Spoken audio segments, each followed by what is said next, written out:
Evaluate the following limit. Okay, before we dig into this, let's look at the original formula that we've been handed and just appreciate it a little bit. We have been told that as x goes to 0, sine x over x goes to 1.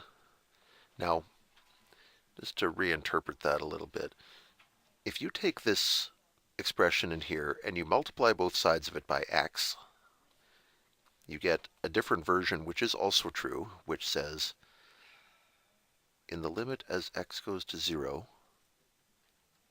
sine x equals x. In other words, when x is really small, close to 0, sine x is pretty much the same as x. Now, try that out. If you go to your calculator and do something like, let's say, what's a small number? If you try 0.1,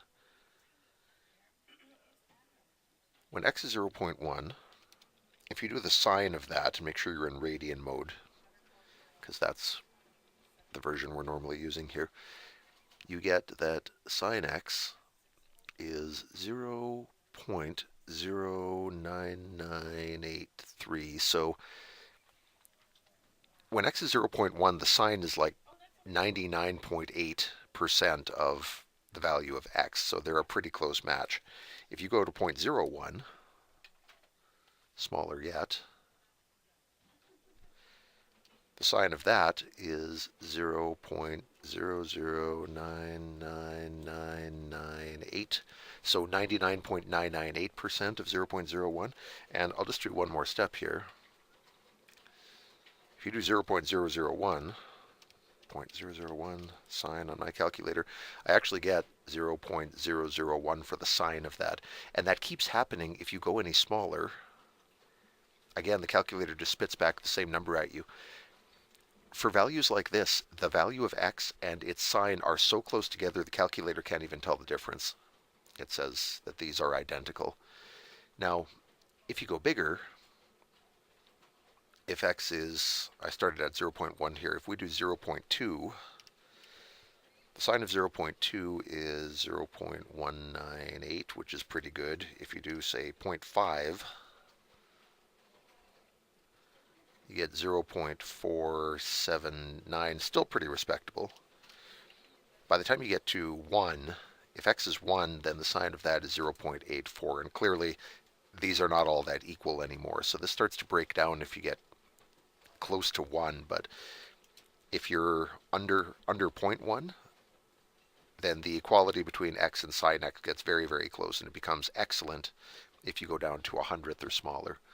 So yeah, on that basis, we can say whenever x is getting really small, sine x over x, or if they wrote it the other way around, if they said the limit of x over sine x, both of those should go to 1, because x and sine x become virtually identical when the numbers are small. Fair enough? Okay, enough about that. Let's knock down this limit. These are easy. These are free points if you've practiced a little. Okay, so if this just said x, if we didn't have the 2 there, then this would be sine x over x, and we would write 1, and that would be it. But they've thrown a small wrinkle at us by putting that 2 in there. We only get a limit of 1 if the 2x here and the x here end up identical. Well, we can arrange that. We need a 2 in the denominator, so what we do is we simply say, I'm going to multiply the top of this fraction by 2. I'll just put it out there. And I'm going to multiply the denominator by 2. I'll put that 2 right down here. Okay, this is legal because I've done the same thing to the numerator and the denominator.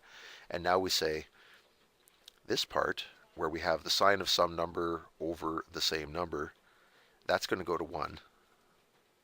And so our limit is going to be a 1 from the sine 2x over 2x, multiplied by this 2, which I'm stuck with. So the overall limit is 2. That's all. So you just have to adjust so that whatever number is inside the sine, you have that same number in the denominator. And then that whole group collapses to a 1, and pretty much unavoidably you're going to have some leftover number up here that will be part of your limit, but that's the system.